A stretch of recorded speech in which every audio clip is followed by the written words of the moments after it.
আমি মানুষটা এতটাই খারাপ যে নিজের বাবা মার কাছেও ভালো সন্তান হতে পারিনি কখনো, শ্বশুর শাশুড়ির কাছে ভালো বৌমা হতে পারিনি, আর প্রিয় মানুষের কথা কি বলবো, তার কাছে তো ভালো বউই হতে পারি নাই আমি। কারণ এখান থেকে 6 বছর আগে তার একটা সম্পর্ক ছিল, সে মেয়েটাকে সে এখনো কয় সে নাকি আমার চেয়ে বেটার ছিল, সে নাকি আমার চেয়ে থেকে বেশি ভালোবাসতো। কি করি নাই এই 6 বছরে তার জন্য আমি।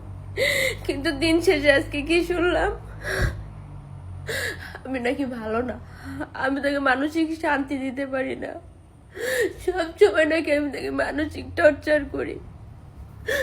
আপনারা বলতে পারেন কি এমন করলে স্বামীর ভালো বউ হওয়া যায়? জানেন, আমার যাওয়ার মতো কোনো জায়গা নাই, তার জন্য কুত্তার মতো ওর কাছে পড়ে থাকি।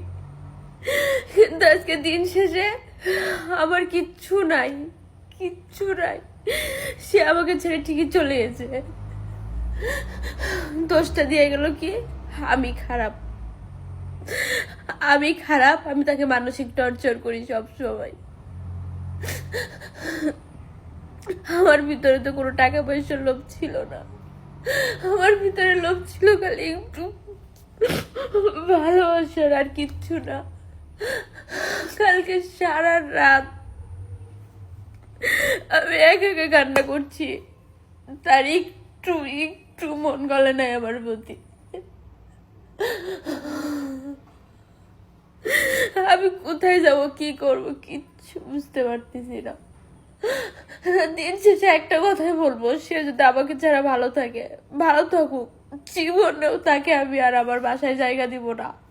আমার হাজার কষ্ট হইলো, আমি তার সাথে আর জীবনেও থাকবো না। একা জীবন পার করবো, তো অনেক শান্তি, অনেক। না পারি বাপ মাকে কিছু বলতে, না আমার স্বামীটা আমার মন বুঝে, কেউ নাই আমার। স্বার্থ ছাড়া দুনিয়ায় কেউ কারণ না, এটা আমি আজকে হারে হারে টের পাইছি।